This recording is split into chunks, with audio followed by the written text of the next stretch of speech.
अगर कोई व्यूअर 11-12 में है और उसका एम जादापुर यूनिवर्सिटी है, तो उसको आप क्या सजेस्ट कीजिएगा, किस तरह का पाथ फॉलो करे वो और किस तरीके से वो जादापुर में एंटर कर सकता है। तो जीडी के बारे में कुछ बताया कि क्या ऐसा फॉलो किया जाए कि जीडी में एक हेल्पफुल हो, क्योंकि जीडी से बहुत स्टूडेंट डरा हुआ रहता है। वो जीडी को लेकर ही कुछ स्टूडेंट छोड़ देता है कि हम ये फॉर्म ही नहीं फिल करेंगे। तो उस डर को कैसे खत्म किया जाए। इनकी हंसी के पीछे ये राज ये है कि हमारे एंकर साहब ही वो शख्स है उनमें से जिन्होंने जीडी के लिए फॉर्म नहीं भरा था 2-3 कंपनीज का। इन्होंने आईआईटी क्रैक किया बट आईआईटी में एडमिशन नहीं लिया।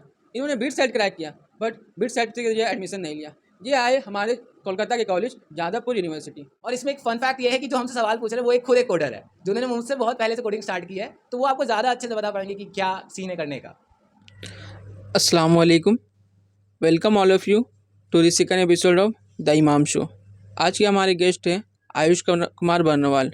इन्होंने वेबजी, बिटसेट और आईआईटी क्रैक किया है। इस पॉडकास्ट में हम लोग चीज़ें डिस्कस करेंगे। जो स्टूडेंट अभी 11-12 में है वो किस तरीके से जादवपुर में इंटर कर सकते हैं। और आयुष ने डबल ऑफ़र क्रैक किया है, एक कंसल्टेंसी फर्म में और एक कोर कंपनी में। तो अपने एक्सपीरियंस हम लोग से शेयर करेंगे। जो स्टूडेंट इंटर्नशिप सीजन में इंटर करने वाले हैं वो किस तरीके से इंटर्नशिप का पाथ फॉलो कर सकते हैं, और जिन स्टूडेंट्स का प्लेसमेंट सीजन स्टार्ट होने वाला है वो किस तरीके से प्लेसमेंट के लिए प्रिपेयर कर सकते हैं और इंटरव्यू क्रैक कर सकते हैं। और कुछ चीज़ें कोडिंग के ऊपर भी डिस्कस हुई है, तो जो कि हमारे कोडिंग व्यूअर हैं वो लोग भी काफ़ी चीज़ें लर्न कर सकते हैं इस वीडियो के through. And now let's begin the podcast. Hello everyone, आज के हमारे गेस्ट हैं आयुष कुमार बर्नवाल, जो कि फाइनल ईयर मैकेनिकल इंजीनियरिंग में है और मेरे ही शहर के हैं। इन्होंने 2 बिग कंपनीज़ क्रैक किया है, एक कंसल्टेंसी फर्म में जो कि बिग 2 है और एक कोर फर्म में जो कि एक वेल नोन कंपनी है। तो आज के इस पॉडकास्ट में हम लोग लर्न करेंगे किस तरीके से हम लोग बड़ी बड़ी कंपनीज़ को क्रैक कर सकते हैं, क्या वो टिप्स होते हैं, क्या सीक्रेट होते हैं, किस तरीके से अपने आप को प्लेसमेंट के लिए प्रिपेयर करना है और अपना प्लेसमेंट का जर्नी को एक अच्छे तरीके से स्टार्ट करेंगे। साथ ही साथ हम लोग ये भी लर्न करेंगे कि जो स्टूडेंट अभी 11-12 में है तो उनको जादवपुर का पाथ क्या होगा, जादवपुर में वो कैसे इंटर कर सकते हैं, उसका क्या प्रोसेस है। तो हम लोग मिलते हैं हमारे गेस्ट आयुष कुमार बर्नवाल से। आयुष जी, अपने बारे में कुछ बताइए। मेरा नाम आयुष कुमार बर्नवाल है और मैं आसनसोल, जैसे इन्होंने कहा, उससे बिलोंग करता हूँ। और मैंने अपनी 10-12 की पढ़ाई आसनसोल डीएवी पब्लिक स्कूल से ही की है। और एज हम लोग सब जानते हैं, जैसे कि जादवपुर में आने का जो तरीका है WBJEE, उससे देख के मैं जादवपुर में आया हूँ और इसके बैचमेट ही है हम, मतलब फाइनल ईयर मैकेनिकल इंजीनियरिंग में। अगर कोई व्यूअर 11-12 में है और उसका एम जादवपुर यूनिवर्सिटी है तो उसको आप क्या सजेस्ट कीजिएगा, किस तरह का पाथ फॉलो करे वो और किस तरीके से वो जादवपुर में इंटर कर सकता है। ऑनेस्टली WBJEE उतना टफ एग्ज़ाम नहीं है। वो एग्ज़ाम आपको उसमें आपको सिलेक्शन नहीं करना है, उसमें रिजेक्ट करना है उसमें, क्योंकि क्वेश्चंस बहुत आते हैं लेकिन उसका कट ऑफ बहुत नीचे जाता है। जैसे कि 200 मार्क्स का जो टोटल पेपर होता है उसमें हम लोगों को बेयरली 80+ मार्क्स चाहिए जादवपुर में एडमिशन के लिए, इररिस्पेक्टिव ऑफ ब्रांचेस। अगर आपको कोई भी ब्रांच चाहिए, जादवपुर का सिर्फ टैग ही चाहिए, तो 80+ मार्क्स में भी हो जाएगा। अब आया बात कि हम लोग जादवपुर कैसे कर सकते हैं। इसके लिए की पॉइंट ये है कि अगर किसी बंदे का मैथ्स स्ट्रॉन्ग है, मान लो किसी बंदे का मैथ्स फेवरेट सब्जेक्ट है, तो वो 100 मार्क्स का होता है। जैसे मेरे ही खुद WBJEE में 100 में 72 आए थे मैथ्स में, सिर्फ मैथ्स में ही। तो मैं मैथ्स के ही भरोसे जादवपुर में एंट्री मार गया। बाकी फिजिक्स केमिस्ट्री का जो पेपर वो मेरे को रैंक दिलाया। तो आप क्या कर सकते हो कि जेई का प्रिपरेशन करो, जेई का प्रिपरेशन में ही आपका WBJEE प्रिपेयर हो जाएगा। WBJEE आपका मोर और लेस बोर्ड्स और जेई के बीच का सीन है, तो अगर आप प्रिपेयर कर रहे होगे तो आपका हो ही जाएगा ऑटोमेटिकली। जी, जैसा कि बताया है कि आयुष ने कि आपको मेनली फोकस करना है कि आपका मैथ स्ट्रांग होना चाहिए, क्योंकि 200 मार्क्स का पूरा पेपर होता है और 100 मार्क्स का मैथ आ रहा है। तो मैथ आपका स्ट्रांग हो गया तो फिजिक्स केमिस्ट्री थोड़ा बहुत भी करके आप मैनेज कर सकते हैं और जादवपुर में आप इंटर कर सकते हैं। अब जादवपुर में आपकी एंट्री होगी आयुष, तो जादवपुर में एंटर होने के बाद आपने मैकेनिकल इंजीनियरिंग चूज़ किया। आपका first year, second year, third year, अभी आप करेंटली 4th ईयर में हैं। तो आपको जहाँ तक मैंने देखा है, जिस हिसाब से मैंने ऑब्जर्व किया है कि आप एक बहुत ही डिसेंट परफॉर्मर हैं। आप बहुत ही स्मार्ट वर्क करके आप सेमेस्टर निकाल लेते हैं। आप बहुत ज़्यादा प्रेशर भी नहीं लेते हैं और बहुत ज़्यादा लेज़ी भी नहीं होते हैं। तो ये कैसे आप मैनेज करते हैं और किस तरीके से ये पूरा जो सेमेस्टर को हैंडल करना होता है, तो आप कैसे मैनेज करते हैं? ऑनेस्टली हम ये बोल रहे हैं कि हमारा फर्स्ट ईयर और सेकेंड ईयर जो भी था वो लॉकडाउन में गया, तो हम लोग ने ज़्यादा तो कुछ इन्जॉय किया नहीं कॉलेज में। और जब थर्ड ईयर या सेकेंड ईयर के एंड में हम लोग जब कॉलेज ज्वाइन कर रहे हैं, जो कि बेसिकली हम लोग का स्ट्रेस्ड ईयर्स आ जाता है कि आपको इंटर्नशिप, प्लेसमेंट, अपने पढ़ाई पर ज़्यादा ध्यान देना होता है, क्योंकि उसके उसके मार्क्स, उसके परसेंटेज आपके साथ रह जाएंगे। तो उस समय मेरा मोटिव ये था कि फर्स्ट सेकेंड ईयर में मैंने अपने स्किल्स पे काम किया था, कि जो मेरा स्किल्स था, लॉकडाउन में हम लोगों ने बहुत कुछ सीखा है। इनफैक्ट मैंने खुद ब्लॉगिंग स्टार्ट की थी ताकि मेरा कम्युनिकेशन स्किल सीखो, बशर्ते कि मुझे वीडियो बनाना है, बस कैमरा खोल के खुद को रिकॉर्ड करना है, ताकि मेरा कम्युनिकेशन स्किल थोड़ा बेटर हो सके, जो कि मेरे को बाद में हेल्प हुआ अननोइंगली मेरे इंटरव्यूज़ में। बात आई एग्ज़ाम्स की और ये सब कैसे मेंटेन मैनेज किया जाता है, कि देखो कॉलेज के एग्ज़ाम्स का कुछ वैसा सीन नहीं है। कॉलेज हम आते हैं अपने आप को डेवलप करने के लिए, पर्सनल डेवलपमेंट ही कॉलेज में हो सकता है। तुम अगर एकेडमिक्स का सोच के आओगे तो एकेडमिक्स में सिर्फ बुक वॉर्म्स ही हो सकते हैं जो टॉप करते हैं, तो और इसका कोई वैल्यू नहीं है। इनफैक्ट कंपनीज भी तुम्हारा रिजल्ट का एक रेंज देखती है। फॉर एग्जांपल हमारे में जैसे CGPA रखा गया था 7.5 या 7 अबव, आप तब सारे कंपनी से बैठ पाओगे। इसके लिए आपको बेरली 1 वीक पढ़ना पड़ता है सेमेस्टर से पहले, और कुछ नहीं, यही बात है। बाकी आपका पर्सनल डेवलपमेंट होता है, लाइक आप एथलीट बन सकते हो, आप बहुत सारा स्पोर्ट्स में पार्ट ले सकते हो, फिर कॉलेज में आके आपने बहुत सारे डिबेट्स पार्ट लिया, फिर यहाँ बहुत सारे फेस्ट हुए, तो वो पर्सनल डेवलपमेंट के लिए बेस्ट चीज़ है, ना कि एकेडमिक्स के लिए। थोड़ा है मोर और लेस, लेकिन आपका पर्सनल डेवलपमेंट मेन गोल होना चाहिए। जी, बहुत ही अच्छे तरीके से आयुष ने एक्सप्लेन किया। अब आयुष ये बताया कि जो स्टूडेंट हमारा सेकंड ईयर में आ गया या थर्ड ईयर में आ गया, तो वो थोड़ा घबराया हुआ रहता है कि मेरे इंटर्नशिप लगेगा या नहीं लगेगा, मुझे इंटर्नशिप मिलेगा नहीं मिलेगा, मैं वर्क एक्सपीरियंस ले पाऊंगा कहीं या नहीं ले पाऊंगा। तो आपने तो 3 जगह 4 जगह इंटर्नशिप कर चुके हैं, तो आप ये बताइए कि वो इंटर्नशिप तक पहुंचना कैसे है और वहाँ का आपका ओवरऑल एक्सपीरियंस कैसा रहा? जैसे कि हम मेंशन करते हैं कि मेरा पहला इंटर्नशिप तो ऑनलाइन में था, जो कि हम जो अपना स्किल सीख रहे थे मार्केटिंग में, जो कि मेरा आउट ऑफ डोमेन चीज़ है, क्योंकि मेरे को सीखना है, क्योंकि मेरे इंटरेस्ट थी। तो आप बेसिकली इंटर्नशिप्स को आप ऐसे कर सकते हो कि फेस्ट में पार्टिसिपेट करो। जैसे मेरा पहला इंटर्नशिप जो था, मैंने फेस्ट में पार्टिसिपेट किया था, IITs के फेस्ट में। और इसमें पार्ट लेने के लिए भी लाइक, मतलब ऐसा नहीं है, आप इनरोल हो सकते हो, लेकिन अगर आपके फ्रेंड्स हुए या आपका कोई भी सीनियर हुए जो कि वहाँ गए, या रिलेटिव्स में कोई हुआ, तो उनको बोलिए, उनको थोड़ा रिक्वेस्ट करिए कि आपको वहाँ का एक्सपीरियंस चाहिए, एक्सपोजर चाहिए। और हाँ, लॉकडाउन में मुझे एक फ़ायदा मिला कि सब चीज़ें ऑनलाइन हो रही थी, तो आपके लिए ईजी हो जाता है कि कहीं पे आप जाके ऑनलाइन में वर्चुअली किसी को एक्सपीरियंस कर सको। तो वो मेरे लिए ईजी था, तो वहाँ से मेरे को एक पहला इंटर्नशिप मिल चुका था, जो कि मार्केटिंग डेवलपमेंट का था। बात रही बाकी इंटर्नशिप जो मैंने की है, वो मैंने बेसिकली कोर में की है, जो कि मेरा मैकेनिकल ब्रांच में है। तो उसके लिए पार्ट लेने के लिए आपको लिंक्डइन हो गया या जो भी उनके साइट्स हो गए, वहाँ पे आपको देखते रहना पड़ेगा, या आप मेल्स भेज सकते हो, जिसको हम लोग कोल्ड ईमेल्स कहते हैं। लाइक समझ लो, जो मैंने किया है, मैंने HCL में अपना इंटर्नशिप किया है, तो वहाँ पे हम लोग का तो एक पर्टिकुलर एग्ज़ाम होता है, क्योंकि वो एक सेमी गवर्नमेंट कंपनी है। बात रही और एक इंटर्नशिप जो मेरी प्राइवेट कंपनी में है, तो उसमें आप ये कर, हम उसमें मैंने ये किया था कि HR को मैंने मेल्स लिखे थे कि आप मेरे रिज्यूमे को देख सकते हो और मुझे as a part of your team बना सकते हो। तो उसके बाद it's not easy, it's seem easy when knowing, but it's not easy actually, कि आपको देखना पड़ेगा। उसके बाद आपकी इंटरव्यूज़ होंगे, 2-3 राउंड्स के इंटरव्यूज़ होते हैं, उसमें आपको अच्छा परफॉर्म करना पड़ता है, तब जाके आपको इंटर्नशिप्स मिलती है। Internship is way more harder than getting a job actually. तो ये है बात इंटर्नशिप्स के लिए। जी, बहुत ही अच्छे तरीके से सारा प्रोसीजर आपको बताया गया है कि किस तरीके से आप अप्लाई कर सकते हैं, किस तरीके से आप लिंक्डइन में कनेक्ट हो सकते हैं, किस तरीके से आप वेबसाइट पे जाके अप्लाई कर सकते हैं और क्या क्या प्रोसीजर होता है। उम्मीद है आप लोग को अच्छे तरीके से समझ में आया होगा। ये हो गया थर्ड ईयर का स्टूडेंट के लिए। अब आते हैं फोर्थ ईयर में। फोर्थ ईयर में जब स्टूडेंट इंटर करता है तो उसका प्लेसमेंट स्टार्ट हो जाता है। प्लेसमेंट स्टार्ट होता है तो सबसे पहला चीज़ होता है कि उसका OA आता है। तो आयुष, आपको जैसे OA डिस्ट्रॉयर के नाम से जाना जाता है, तो आप ये बताएं कि OA के लिए कुछ ऐसा टिप्स या ट्रिक्स या कुछ सीक्रेट ऐसा कुछ शेयर कीजिए जो हमारे जो अभी स्टार्ट करेंगे प्लेसमेंट सीजन, उनके लिए हेल्पफुल हो। इन्होंने कहा कि OA डिस्ट्रॉय कहते हैं, वो ऐसा सीन इसलिए हो गया था क्योंकि मेरे 7-8 OAs साथ में निकल गए थे। मतलब लाइंड अप कंपनीज थी और OAs हो रहे थे, और उसके साथ साथ मेरे OAs क्लियर भी होते जा रहे थे, क्योंकि हम लोग का फर्स्ट स्टेज होता है OA निकालना होता है, उसके बाद हम लोग PI के लिए, मतलब पर्सनल इंटरव्यू के लिए आगे बढ़ते हैं। इसमें हम सच बात बताएं, एक चीज़, OA में आप तुमको, मतलब बेसिकली आप लोगों को क्या करना है कि 2 चीज़ में प्रिपेयर होना है। पहली चीज़ आपकी होनी चाहिए कि आपका मैथ स्ट्रॉन्ग, मतलब नॉट और मैथ, एप्टीट्यूड थोड़ा स्ट्रॉन्ग होना चाहिए, बेसिक लेवल का आपको आना चाहिए, ताकि आपका टाइम बचे। और दूसरी चीज़, आपके फ्रेंड्स होने चाहिए भाई। जितने अच्छे आपका फ्रेंड्स ग्रुप होगा उतना अच्छा ओए निकलेगा, क्योंकि ओए इज़ ऑनलाइन असेसमेंट, और आपको पता है ऑनलाइन में की गई चीज़ों में हम लोग क्या कर सकते हैं, इसमें बताने का कोई ज़रूरत ज़्यादा है नहीं, अज़र भी अच्छे से जानते हैं।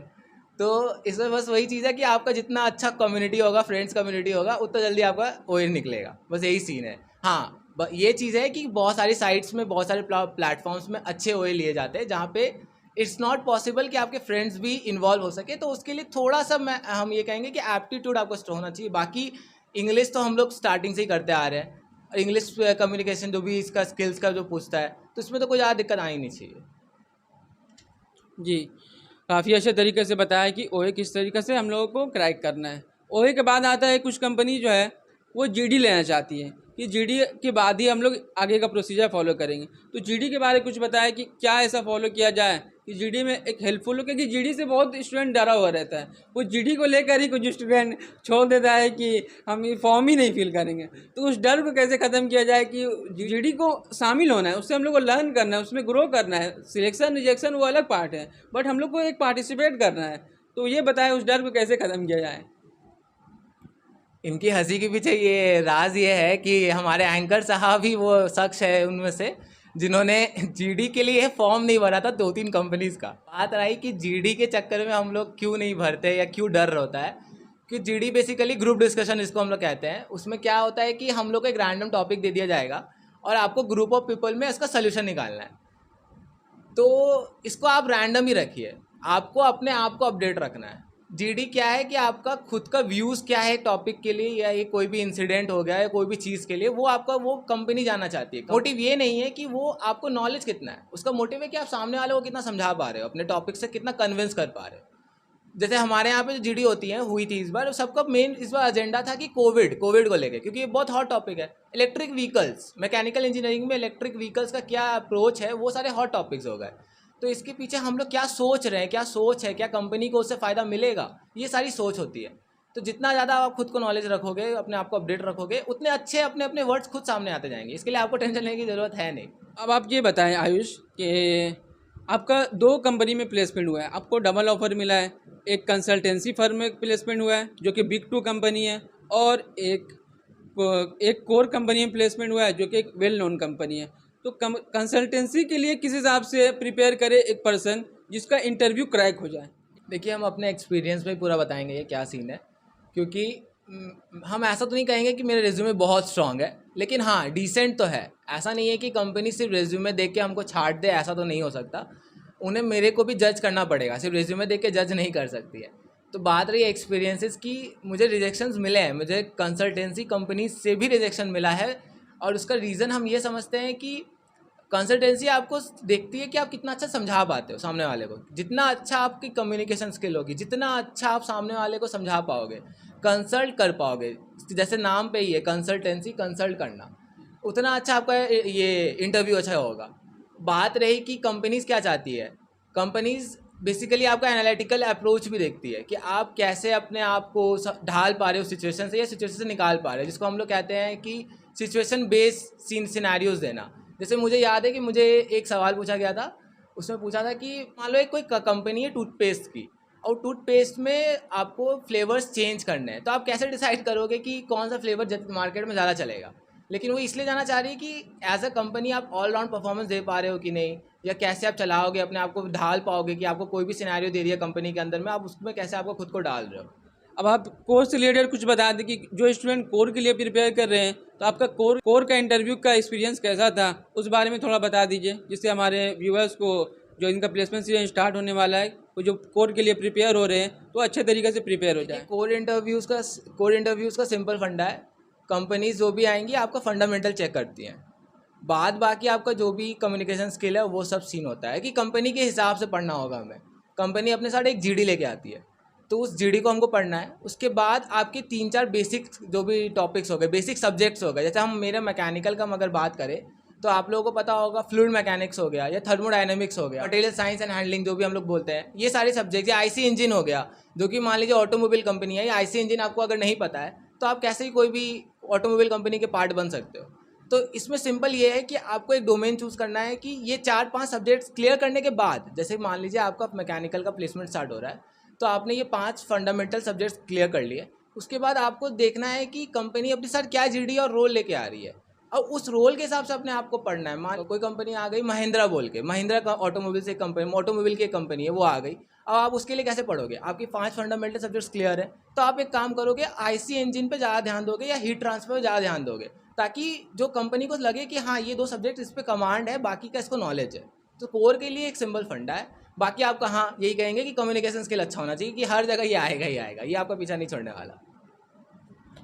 जी, बहुत ही अच्छे से एक्सप्लेन किया गया कि हमें जो है 5 बेसिक सब्जेक्ट के ऊपर कमांड हासिल कर लेना है। बेसिक ही नॉलेज रखिए, इन डेप्थ जाने की ज़रूरत नहीं, बेसिक नॉलेज ही रखिए। बट कंपनी जब आ रहा है तो उसके अकॉर्डिंग अपने सब्जेक्ट को शफल कीजिए कि ये ऑटोमोबाइल सेक्टर है, ये किसी और सेक्टर का है, ये प्रोडक्शन सेक्टर का है। इस हिसाब के अपने सब्जेक्ट को शफल कीजिए और रिफ्रेश कीजिए, तो उसी हिसाब से आपका कोर का इंटरव्यू ईजिली हो जाएगा। अब आइए एक जानते हैं इनके एक सीक्रेट को, और वो सीक्रेट ये है कि इन्होंने आईआईटी क्रैक किया बट आईआईटी में एडमिशन नहीं लिया। इन्होंने बिट सेट क्रैक किया बट बिट सेट के जरिए एडमिशन नहीं लिया। ये आए हमारे कोलकाता के कॉलेज जादवपुर यूनिवर्सिटी। तो आप ये अपना एक्सपीरियंस थोड़ा शेयर कीजिए हमारे व्यूअर्स के साथ। इसको कह सकते हैं कुछ नासमझी भी थी और कुछ मैंने सोच समझ के भी किया था। अब बात रही जादवपुर आप जानेंगे तो ये इंडिया का टॉप 10 कॉलेज में भी आता है, तो इसका एक अपना रेपुटेशन भी है। और बात रही मैंने आईआईटी और बिटसाइट क्यों छोड़ा है, तो जब हम इसमें एडमिशन लेने का सोच रहे थे तब मेरा ऐसा मेंटालिटी था कि मुझे एक जैसे कि एक होता है ना एक मेंटालिटी आपके ऊपर कि आपको एक सिक्योर लाइफ चाहिए, सेफ लाइफ चाहिए, बाकी आप अपना फैमिली के साथ टाइम स्पेंड कर रहे हो, चल रहे हो। लेकिन उस समय तक जब हम एडमिशन लेने तक या एग्ज़ाम तक का बात आया तो मुझे ऐसा लगा कि अपने एक जॉब के साथ अपने खुद का प्रोफाइल होना चाहिए जो कि आप सबको शोकेस कर पाओ। तो उसके लिए आपको खुद के लिए टाइम चाहिए होता है। और हम लोग को जैसे पता है आईआईटीज़ में टॉप 7 सिस्टर्स में या बिट्सैट या बिट्स पे लाने में भी हम लोग को अटेंडेंस कंपलसरी है, वहाँ का प्रेशर बहुत ज़्यादा है। और ऑनेस्टली स्पीकिंग जादवपुर में ये सब चीज़ें नहीं हैं, बिल्कुल नहीं है, क्योंकि यहाँ पे आपको अटेंडेंस का प्रेशर नहीं होता। अगर आप थोड़े से स्मार्ट वर्क करोगे या हार्ड वर्क करोगे, जैसे इनको भी पता है कि यहाँ का अटेंडेंस का तो कोई सीन है नहीं। सीटीज़ या क्लास टेस्ट या सेमेस्टर्स एग्जाम्स हो गए, अगर आप थोड़े से अटेंटिव हो या लेक्चर्स को अच्छे से सुन लेते हो, रिकॉर्डिंग सुन लेते हो, वीडियोज़ देख लेते हो, बहुत सारे अवेलेबल है जो, तो उसमें आपका हो जाएगा। तो इसमें आप समझ लीजिए ऑलमोस्ट आपका 100% का 80% टाइम आपका होता है। तो मेरे लिए उस समय यही था कि मुझे अपने लिए टाइम चाहिए। हाँ, इसको आप कह सकते हैं कि बहुत बड़ा गैम्बल भी था, क्योंकि मैंने ये डिसीज़न लेके एक्चुअली ये डिसीज़न किसी को ज़्यादा पता भी नहीं है। इनफैक्ट हमने अपनी मॉम डैड को भी ठीक से नहीं बताया। तो ये आप कह सकते हैं गैम्बल था, क्योंकि लेकिन मैं इसे वर्थ इट इसलिए समझता हूँ क्योंकि मैंने इन पीरियड में बहुत कुछ सीखा है। जैसे मैंने ग्राफिक डिज़ाइनिंग की है, लोगो डिज़ाइनिंग की है, उससे फ्रीलांसिंग किया है, उससे अर्न भी किया है। इनफैक्ट हमने स्टॉक मार्केटिंग में सीखा है, कुछ कर नहीं रहे, क्रिप्टो के बारे में जाना है, क्रिप्टो करेंसी पे भी हम ट्रेड कर रहे हैं। फिर आगे आके मैंने खुद के ऊपर काम किया है, लाइक मैंने फिर और टूर्नामेंट्स में पार्ट लिया है, डिबेट्स में पार्ट लिया है। तो ये सब चीज़ें मुझे खुद की डेवलपमेंट में मिली। और बात रही मैंने अपने लिए लाइक एंटरप्रेन्योरशिप के जो हम चीज़ें हैं उसमें हम बहुत सारा चीज़ को फॉलो भी किए हैं और खुद का 2-3 स्टार्टअप्स भी ट्राई किए। हाँ, ये अलग बात है कि उसे हम सक्सेसफुल किए और ज़्यादा अभी बढ़ा नहीं पाए। कुछ कंडीशंस थे, कुछ कॉलेज के प्लेसमेंट के सिनेरियोज हो गए, कुछ कोविड का लॉकडाउन का असर पड़ गया, रिसेशन का असर पड़ गया। लेकिन हाँ, मुझे ये मिला कि हाँ हम आगे बढ़ सकते हैं। तो मुझे ये वर्थ इट लगा, अब मतलब अभी तक के लिए। रिग्रेट का जो रिग्रेट वर्ड है वो अभी तक मेरे माथे में आया नहीं है। तो यही सीन था। जी, जैसा कि आप देख सकते हैं कि इनकी लाइफ का एक सीक्रेट आपको मालूम हुआ कि इन्होंने किस तरीके से आईआईटी और बिट्सैट को छोड़ के जादवपुर में एडमिशन लिया। इनका सिर्फ एक गोल था कि इनको जॉब तो करना ही है, बट इनको एक पर्सनल टाइम भी देना है, इनका एक पर्सनल पोर्टफोलियो भी होना चाहिए, इनका एक पर्सनल गोल भी होना चाहिए, पर्सनली अपने आप को खुद को टाइम देना था। इस हिसाब से इन्होंने एक बहुत बड़ा डिसीजन लिया और आईआईटी और बिट्सैट को छोड़ के हमारे कॉलेज जादवपुर यूनिवर्सिटी में एडमिशन लिया।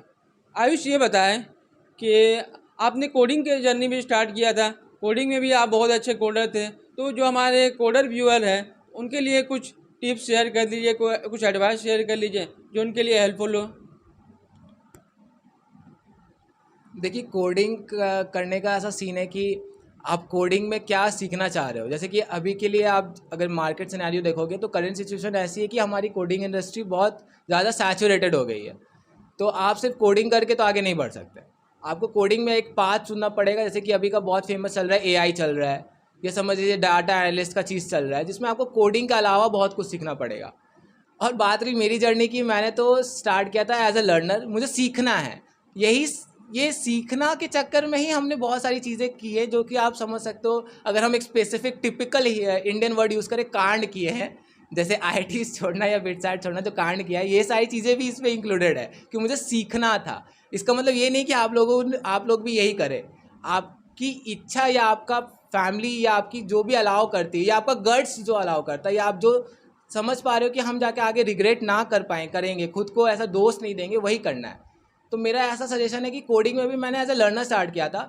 और सर बिल्कुल बेसिक, मैंने ना ही कोई कोचिंग ली, ना ही मैंने ऑनलाइन कोई कोर्स लिया। यूट्यूब पे गया, द कोर्स बहुत सारे अवेलेबल होते हैं। जैसे कि हम एग्जांपल देंगे, नो कोई प्रमोशन नहीं है, लेकिन एग्जांपल देंगे, जैसे लव बब्बर का जो कोर्स है, पूरा कंप्लीट कोर्स है कोडिंग के लिए, जो कि आपको बेसिक नॉलेज पूरा दे देगा। लेकिन उसके बाद भी हम जैसे क्या है कि अलावा आपको सीखना पड़ेगा।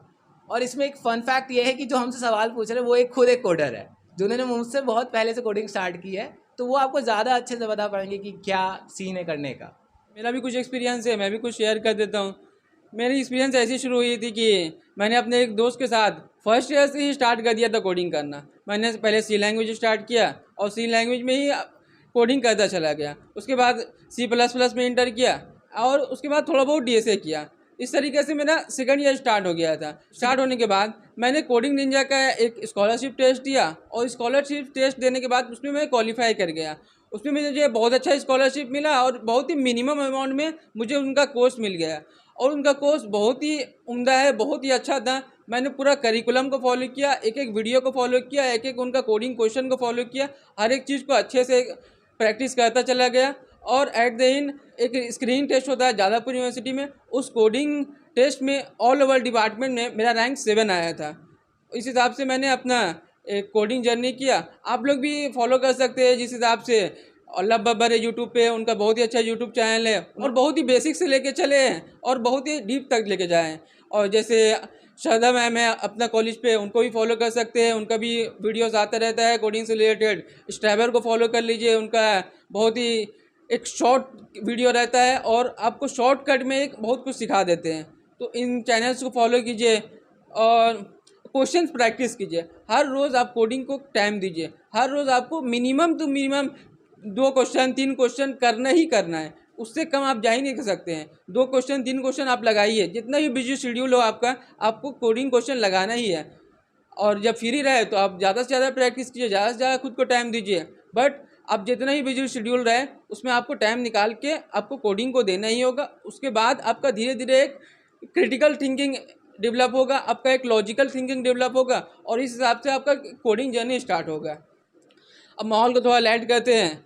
आयुष, आप बताएं कि आपके 4 साल इंजीनियरिंग में कोई ऐसा फ़नी मोमेंट आपको याद हो, जिस मज़ाहिया लम्हा हो आपकी ज़िंदगी का, तो उसके बारे में कुछ बताएं। हम एक चीज़ बोलेंगे, जैसे जादवपुर में प्रोफेसर्स बहुत अच्छे हैं, बहुत अच्छे हैं। लेकिन हम लोग के साथ एक सीन हो गया था कि हम लोग का एक एग्ज़ाम था इंडस्ट्रियल मैनेजमेंट का। वहाँ पे हम लोग की एक सीटी हुई थी। अब सीटी में सीन ये हो गया था कि हम लोगों को सबको एक रिपोर्टेड टाइम था, 10 बजे का रिपोर्टेड टाइम था आई गेस। और उसमें आके हम लोगों को अपने क्लास में बैठ जाना था। अपने प्रोफेसर आएंगे, वो अपना सीटी क्वेश्चन पेपर्स बांटेंगे, हम लोग का 1 घंटे का एग्जाम होगा, ऐसा शेड्यूल था। हम लोग आके बैठ गए। अब सर की ऐसी डिमांड थी कि वो अपने हिसाब से अरेंजमेंट करेंगे, सिटिंग अरेंजमेंट, ताकि कोई बंदा चीटिंग ना कर पाए।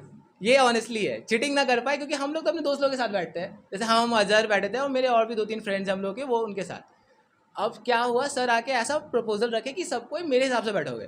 और आप लोग समझते ही है, हम लोग बच्चे तो नहीं ही है कि क्यों ही बैठेंगे वैसे। अब ऐसा ना करके हम लोगों ने सर क्या हो गए, हर्ट हो गए। उन्होंने उस दिन सीटी पोस्टपोन ही नहीं, उन्होंने सीटी लिया ही नहीं। फिर आगे हम लोग का सेमेस्टर का एक सीटी एक सब्जेक्ट का हुआ ही नहीं। तो एज अ फनी मोमेंट ये है ही, क्योंकि हम लोग को समझ नहीं आई उन लोगों की गलती क्या थी। लेकिन हम लोग को एज अ प्रोफेसर भी था कि हम लोग को समझना चाहिए था कि उन्होंने कहा है तो मान लेनी थी बात। तो ये एज अ फनी मोमेंट है। बहुत ही पुरानी यादें याद दिला दी। उस लम्हा को मैं भी जसमजीद गवाह हूँ। वो बेंच पे मैं भी बैठा हुआ था और मैं भी अपनी जगह तब्दील नहीं कर रहा था, क्योंकि हम लोग फ्रेंड जोन एक साथ बैठे हुए थे और सोच रहे थे एक साथ अपना क्वेश्चन को सॉल्व करके एक दूसरे को पास कर लेना है। बट सर जो है वो अलग ही माइंडसेट के थे, उनको चाहिए कि मेरे अकॉर्डिंग ही बैठना है, तुम अपने हिसाब से नहीं बैठ सकते हो। तो उस हिसाब से पूरा सीटी ही कैंसिल हो गया, सबको 0 ही मिला। हाँ, तो 0 मिला था। जी, तो ये थे आयुष। आज के हमारे गेस्ट, बहुत बहुत शुक्रिया आयुष, अपना वक्त देने के लिए, एक इतना कीमती एडवाइस हमारे व्यूअर्स को देने के लिए, इतना कीमती एक्सपीरियंस हमारे व्यूअर्स से शेयर करने के लिए। उम्मीद है आप लोगों को बहुत कुछ सीखने को मिला होगा। Thank you.